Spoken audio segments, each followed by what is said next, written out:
Welcome my dear students and friends. ইংরেজি শেখা শুরু করার বোধহয় সবচেয়ে সহজ উপায় হলো ট্রান্সলেশন প্র্যাকটিস করা। আর তাই আমি আজকে তোমাদের জন্য অনুবাদের একটা প্র্যাকটিস ক্লাস নিয়ে এসেছি। এরকম আমরা আরও কিছু ক্লাস করব, যাতে যারা এখনও ইংরাজিকে ভয় পাচ্ছ তাদের কাছে ইংরেজি বলা বা লেখাটা অত্যন্ত সহজ হয়ে যাবে। আমি আগের একাধিক ক্লাসে তোমাদের শিখিয়েছি কিভাবে বাংলা সেন্টেন্সকে ইংরাজিতে ট্রান্সলেট করতে হয়।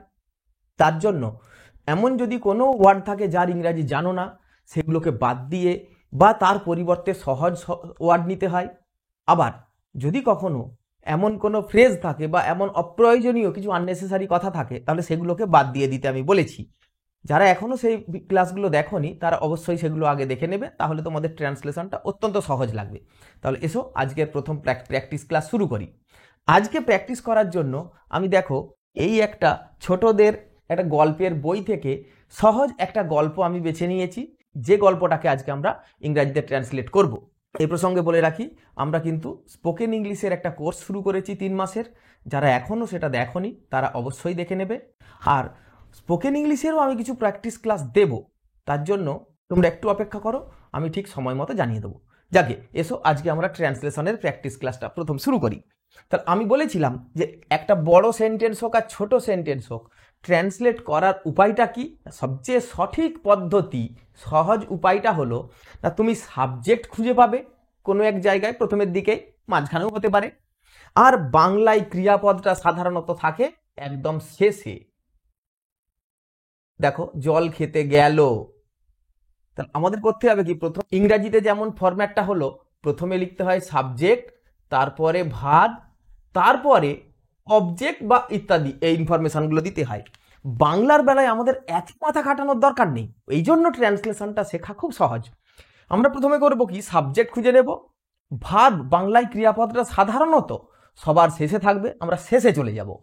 এইবার বাকি যা থাকবে সেগুলো উল্টো দিকে ট্রান্সলেট করতে করতে চলে আসবো, সব পিছন দিকে চলে আসবো ট্রান্সলেট করতে করতে একটা একটা করে। তাহলেই খুব সহজভাবে সঠিক নিয়মে কোনো গ্রামারের ঝক্কি ছাড়াই তুমি ট্রান্সলেট করতে শিখে যাবে বা ইংরাজি বলতে পেরে যাবে। তাহলে এসো আমরা শুরু করি। তাহলে গল্পটার নাম পিঁপড়ে ও পায়রা। এক পিঁপড়ে নদীর ধারে খাবার সংগ্রহ করতে গিয়েছিল। তাহলে কে গিয়েছিল, এই হলো ভার্ব। কে গিয়েছিল সাবজেক্ট, একটা পিঁপড়ে। তাহলে অ্যান অ্যান্ট, এবারে বলবো ভার্ব, সবার শেষে চলে যাব। ওয়েন্ট, গিয়েছিল, পাস্ট টেন্স, বুঝতেই পারছো। খাবার সংগ্রহ করতে, তাহলে প্রথমে এর উল্টো দিকে প্রথমেই আসছে সংগ্রহ করতে, কি না, to collect or two gather.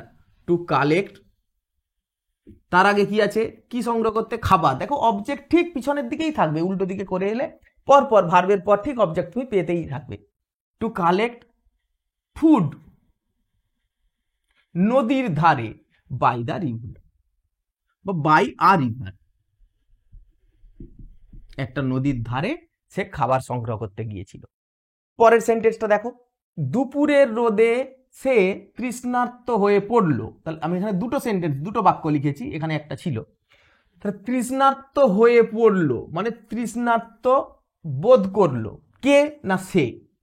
তাহলে প্রথমে এইটার ইংরাজি বলবো, তারপরে ভার্বটা বলবো, এই হয়ে পড়লো ভার্বটা বলবো, তারপরে উল্টো দিকে বলে বলে আসবো যেগুলো বাকি রইল। তাহলে হি হয়ে পড়লো, এইটার ইংরাজি হলো বিকেম, যেটা আগে থেকে ছিল না, পরে হলো। এইখানে কিন্তু বিকেম ইউজ করতে হয়। যেমন ধরো, উনি ডক্টর আব্দুল কালাম একজন রাষ্ট্রপতি হয়েছিলেন, তাহলে উনি প্রথম থেকে রাষ্ট্রপতি ছিলেন না, পরে হয়েছিলেন। ওই জন্য বলতে হবে doctor Abdul Kalam became the president. এই যে যেটা আগে থেকে ছিলেন না, পরে হয়েছেন, এক্ষেত্রে বিকেম বলতে হয়। তাহলে সে তৃষ্ণার্ত হয়ে পড়লো মানে তৃষ্ণার্ত হলো, হি বিকেম বা হি ফেল্ট বলা যাবে, তৃষ্ণার্ত, thirsty, THIRSTY, he felt thirsty দুপুরের রোদে, in the midday sun. এবার সে নদীতে জল খেতে গেল, তাহলে সাবজেক্ট হলো সে, গেল ভার্ব। এবার উল্টো দিকে বলে বলে আসবো, হি ওয়েন্ট, জল খেতে আর নদীতে দুটো কথা আলাদা। আমি তোমাদের শিখিয়েছিলাম সাবজেক্ট আর ভার্ব বলার পরেই প্রথমেই বলে নেওয়া উচিত কি কাকে, এই দুটোকে অবজেক্ট বলি, আর একটা হলো কোথায়। তোমরা যারা আগের ক্লাসগুলো দেখেছো তারা খুব ভালোভাবেই জানো কি কাকে কোথায় এই ইনফরমেশনটা আগে বলে নিলে সেন্টেন্সটা সবচেয়ে সহজ হয়ে যায়। তাহলে দেখো, সে জল খেতে সে গেল, কোথায় গেল? নদীতে। টু দ্য রিভার, তার উল্টো দিকে বলে বলে আসছি। এতে কিন্তু যদি তুমি এটাকে আগে না বলতে এমন কিচ্ছু অসুবিধা হতো না, সেন্টেন্সটা শুনতে একটুখানি ফটোমটো লাগতে পারে। ওই জন্য বলেছি আমি এই কি কাকে, উল্টো দিকে তো যাবই, উল্টো দিকে যেতেই থাকবো, কিন্তু কি কাকে কোথায় এই ইনফরমেশনটা আগে যদি থাকে সেটা আগে লিখে দিলে ভালো হয়। বা তুমিও লিখতে গিয়ে বা বলতে গিয়ে, ইংরাজি বলতে গিয়ে যখন তুমি কনফিউজড হবে তখন এই ইনফরমেশন আগে বলে নেবে, তাহলে সেন্টেন্সটা আরো সহজ হয়ে যাবে। He went to the river to drink water. এবার দেখো, সে পা পিছলে নদীর জলে পড়ে গেল। তাহলে পড়ে গেল ভার্ব, সে সাবজেক্ট। এই প্রসঙ্গে আরেকটা কথা দেখো, যারা আমার আগের ক্লাসগুলো দেখেছো তারা অবশ্যই বুঝতে পারছো আমি এখানে কি বলতে চলেছি। তাহলে পা পিছলে, তাহলে সে পিছলে গেল। তাহলে এই যে একারযুক্ত যে ক্রিয়াপদগুলো, এইগুলোর ইংরাজি আগে বলে নিতে হয়। অথবা আরেকটা উপায় হলো এই অংশটা আগে একটা আলাদা সেন্টেন্স করে দেবো। তাহলে সে পিছলে গেল, হি স্লিপড। অথবা হিজ ফিট স্লিপড, তার পাগুলো পিছলে গেল, হিজ ফিট স্লিপড এমন বললেও হবে। এন্ড, এবং আমি দুটো আলাদা সেন্টেন্স করে নিলাম, হি ফেল ইনটু দ্য রিভার। তাহলে যদি একারযুক্ত ক্রিয়াপদ থাকে তার মানে ওগুলো নন ফাইনাইট ভার্বগুলো আমি একটা ক্লাসে বলেছিলাম কিভাবে সমস্যায় ফেলে, তার থেকে সমাধানের উপায় কি। যারা দেখোনি ওই ক্লাসটা দেখে নেবে, তাহলে এটা আরো সহজে বুঝতে পারবে যে এগুলো কি করতে হবে। ট্রান্সলেশন অত্যন্ত সহজ, তুমি যদি পর ঠিক শেখো আর সঠিক পদ্ধতিতে শেখো। আমি আর সে কথা রিপিট করছি না। সে পা পিছলে গেল, his feet slipped, his legs slipped. সে নদীর জলে পড়ে গেল, and he fell into the river. পরে দেখো, একটি পায়রা নদীর ধারে একটি বট গাছে বসেছিল। কে বসেছিল? সাবজেক্ট। একটি পায়রা বসেছিল। আ পিজন বসেছিল, স্যাট বলতে পারি, আর ওয়াজ সিটিং বলতে পারি, কারণ সে তো অনেকক্ষণ ধরে বসেছিল, তার বসে থাকাটা অ্যাকশনটা চলছিল। তার এ পিজন স্যাটও বলতে পারবে আর সিটিংও বলতে পারবে। স্যাট একটি বট গাছে, অন আ ব্যানিয়ান ট্রি, নদীর ধারে, বাই দ্য রিভার। সে নদীর ধারে একটা বট গাছে বসেছিল। সে ঘটনাটি দেখলো, মানে সে দেখতে পেল। তাহলে subject, he noticed the incident, সে ঘটনাটি দেখতে পেল। পিঁপড়েটি নদীর জলে অসহায়ভাবে ভাসছিল। দেখো, পিঁপড়েটি সাবজেক্ট, ভাসছিল ভার্ব, অসহায়ভাবে নদীর জলে। তাহলে একটা কোথায় দিয়ে প্রশ্ন করলে একটা আছে, কোথায়? নদীর জলে। তাহলে এইটার উল্টো দিকে বলবো ঠিকই, কিন্তু এই একটাই ব্যতিক্রম, একটা মাত্র ব্যতিক্রম, আর কিন্তু নাই। শুধুমাত্র এই হয় আর কোথায় এইটার যদি থাকে এইটাকে আগে বলে দেব। দ্য অ্যান্ট ভাসছিল, ওয়াজ ফ্লোটিং। যদি আমি একটু আগেও বললাম, যদি তুমি এটাকে ওখানে না নিয়ে যাও এমন কিছু অসুবিধা কিন্তু হবে না, নিয়ে গেলে ভালো হয়। অসহায়ভাবে, হেল্পলেসলি,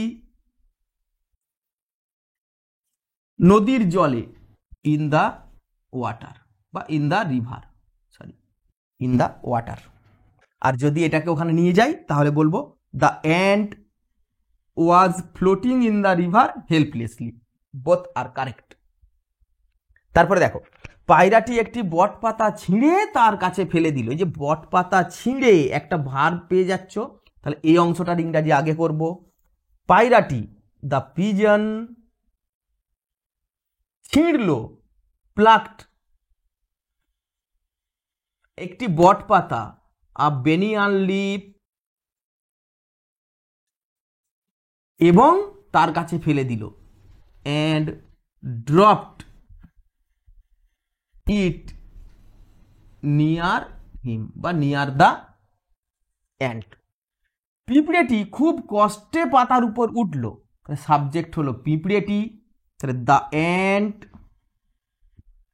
পাতার উপর উঠলো, উপরে উঠলো, climbed, got on, climbed, sorry একটা এল বেশি লিখে ফেলেছি আমি এখানে, ক্লাইম্ড দ্য লিভ,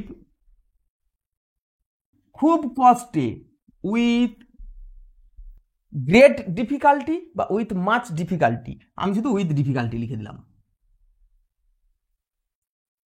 তাহলে দেখো এইভাবে কত সহজে ট্রান্সলেট করে নিচ্ছি।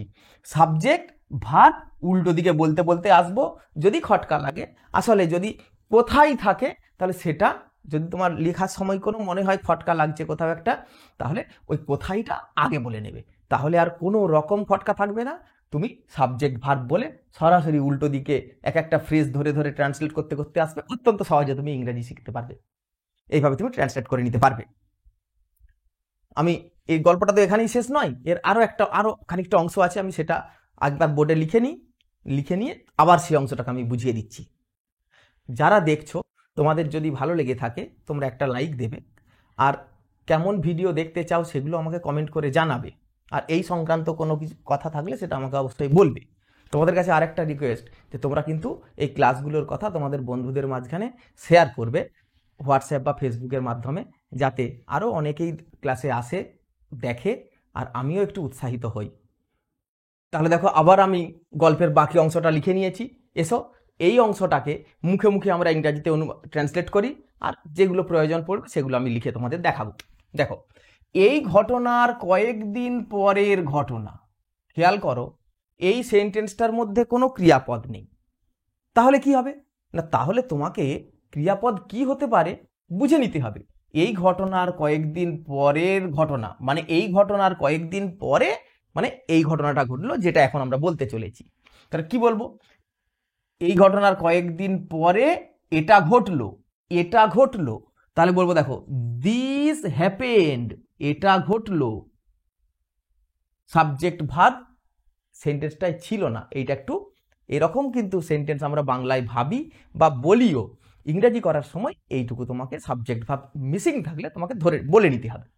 তাহলে দিস হ্যাপেন্ড, কয়েকদিন পরে, এই ঘটনার কয়েকদিন পরে, a few days after this incident, এটা ঘটলো এই ঘটনার কয়েকদিন পরে। দেখো এবার কি ঘটলো, একজন শিকারী পাখি শিকার করার জন্য তীর ধনুক হাতে নিয়ে নদীর ধারে ঘুরছিল। দেখো কত বড় একটা সেন্টেন্স, কিন্তু আমি যেমন তোমাকে শিখিয়েছি তুমি সেই পদ্ধতি যদি মনে রাখতে পারো বা আগের ভিডিওগুলো যদি তুমি দেখে থাকো, তাহলেই তুমি কিন্তু খুব সহজেই করতে পারবে, যত বড়ই থাক।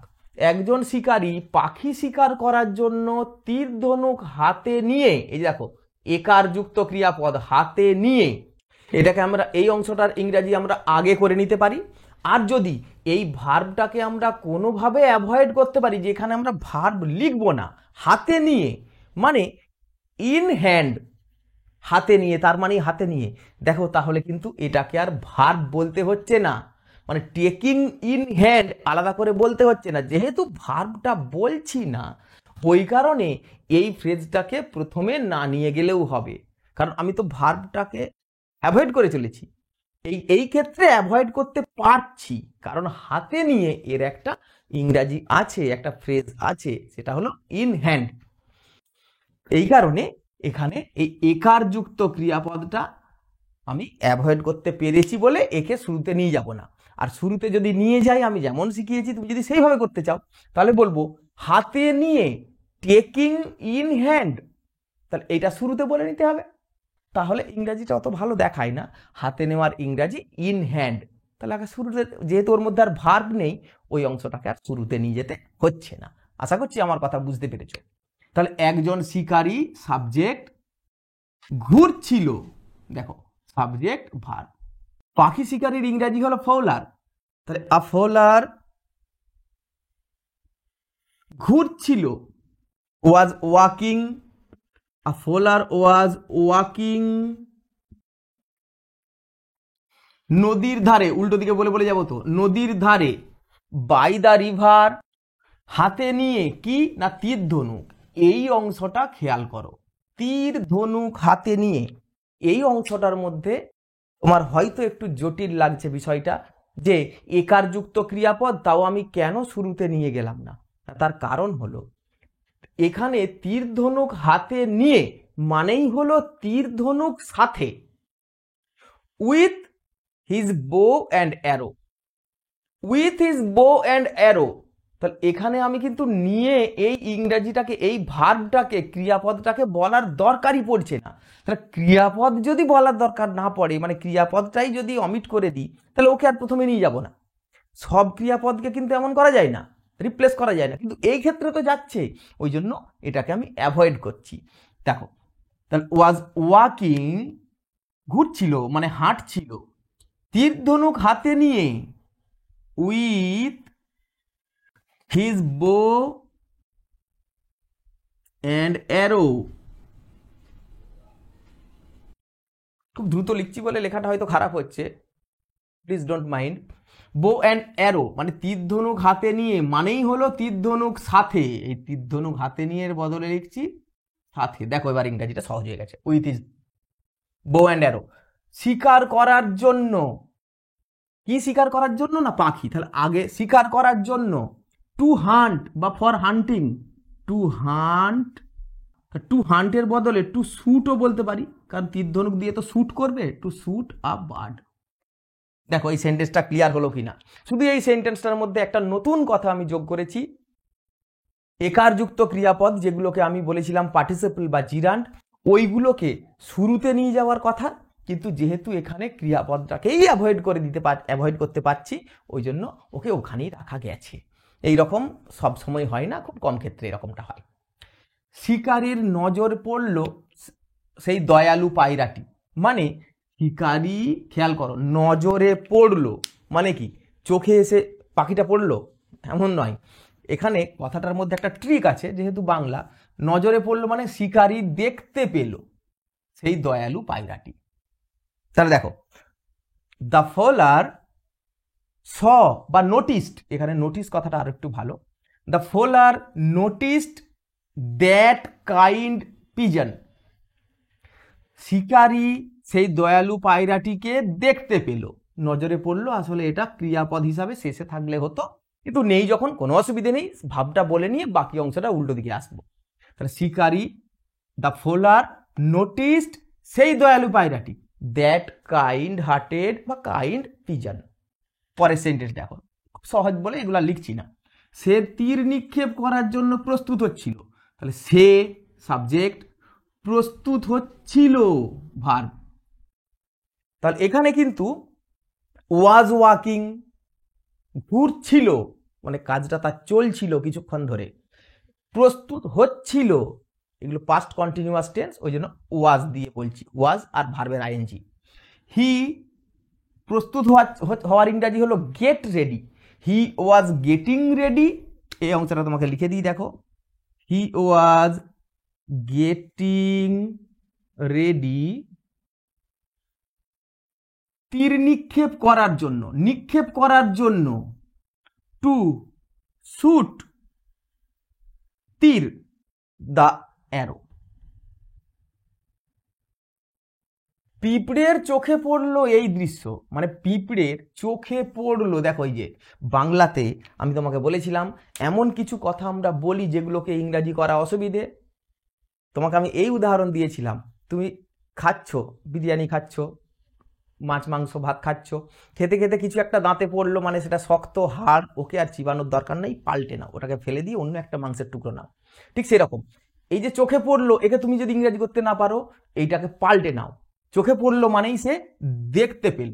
এবার এইভাবে ইংরাজি করো, পিঁপড়ে এই দৃশ্য দেখতে পেল।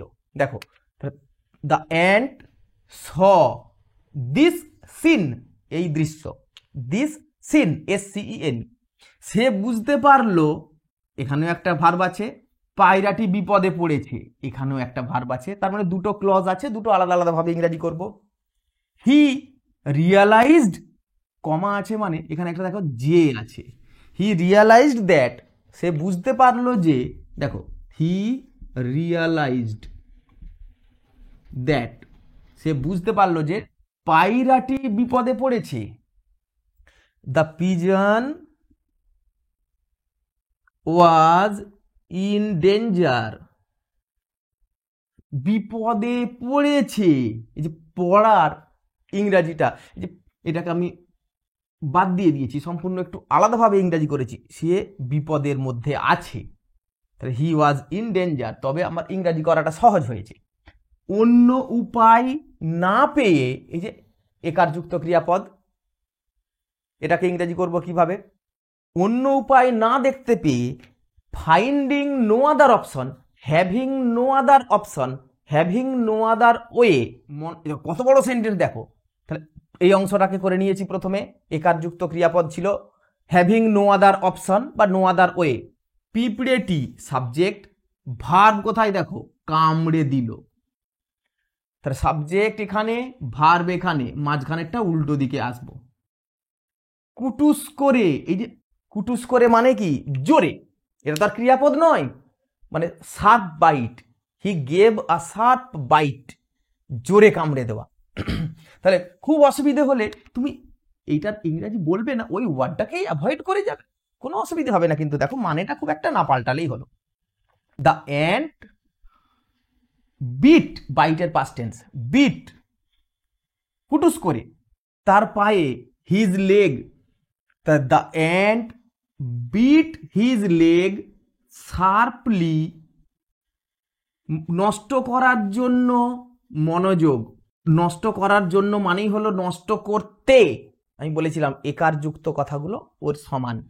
টু ডিস্ট্র্যাক্ট, ডিস্ট্র্যাক্ট মানে মনোযোগ নষ্ট করা, একসঙ্গে বলা যাবে, টু ডিস্ট্র্যাক্ট হিম, অথবা টু নষ্ট করা, to divert, DIVERT, to divert his attention, মনোযোগ নষ্ট করার জন্য মনোযোগ, এইভাবে উল্টো দিকে বলতে বলতে আসবে। তারপরে দেখো, শিকারিটি যন্ত্রণায় অস্থির হয়ে উঠল, দ্য ফোলার,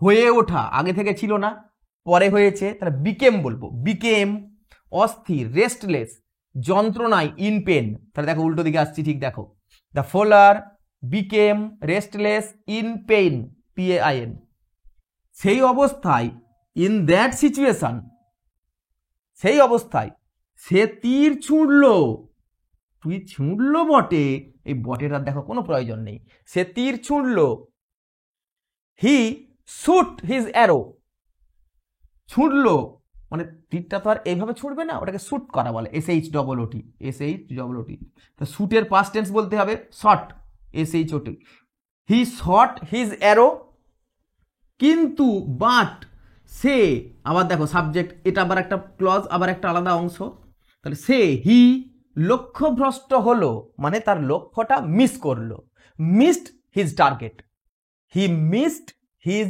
টার্গেট, তাহলে এই অংশটাকে বলবো but he missed the target বা হিজ টার্গেট, সে তার লক্ষ্যটা মিস করে ফেললো। তাহলে লক্ষ্যভ্রষ্ট এর ইংরাজি তুমি না জানলে কোনো অসুবিধে নেই, তো সে মিসড দ্য টার্গেট, এই পাল্টে নেবো কথাটা, পায়রাটি নিরাপদে উড়ে পালালো, আবার দেখো সাবজেক্ট, এই হলো ভার্ব, উল্টো দিকে আসবো, the pigeon flew away, past টেন্সে বলতে হবে, ফ্লিউ অ্যাওয়ে সেফলি, নিরাপদে, সেফলি বা টু সেফটি, সেফলি বলাই ভালো, নিরাপদে। দেখো এইভাবে উল্টো দিক, সাবজেক্ট ভার্ব, উল্টো দিকে চলে এসো, এইভাবে তুমি সহজেই ছোট বড় সব ধরনের সেন্টেন্সকে ট্রান্সলেট করতে পারবে। আর যেগুলো আটকাচ্ছে তার জন্য কি ব্যবস্থা করতে হবে, তার জন্য আমি এই রিসেন্ট কয়েকটা ভিডিও বানিয়েছি, তুমি যদি না দেখে থাকো ওগুলো দেখবে, অবশ্যই তোমার কাছে ট্রান্সলেশন খুব সহজ লাগবে। আজকের ক্লাস এই পর্যন্তই। আমি এই প্র্যাকটিস সংক্রান্ত আরও ক্লাস নিয়ে আসবো, যাতে এই ধরনের যেগুলো আটকায় সেগুলো তুমি সহজেই সমাধান করতে পেরে যাবে। আর স্পোকেন ইংলিশের ক্লাস যেমন চলছে তোমরা কিন্তু দেখবে। আমার মনে হয় তোমরা অনেকেই চাইছিলে কিন্তু সবাই দেখছো না, বা অনেকে জানেও না। যে জানছে তার ভালো লাগছে, তোমরা কিন্তু জানিয়ে দেওয়ার দায়িত্বও কিন্তু তোমাদের উপরেই দিলাম। আর এর মাঝখানে আমি আবার গ্রামার রাইটিংয়েরও ক্লাস নিয়ে আসবো। আবার দেখা হচ্ছে পরের ক্লাসে। Thank you for watching. আরেকটা গল্পের ছবি তোমরা দেখতে পাবে এই ভিডিওর শেষে। আমি এটা তোমাদের জন্য প্র্যাকটিসের জন্য হোমওয়ার্ক দিলাম। তোমরা যারা যারা ইচ্ছুক তারা ওই গল্পটাকে ট্রান্সলেট করে কমেন্টে দেখাবে। আমি একটু দেখতে চাই তোমরা কেমন শিখতে পারছো। আর তোমাদের কিছু অসুবিধে হলে সেটা আমাকে অবশ্যই জানাবে।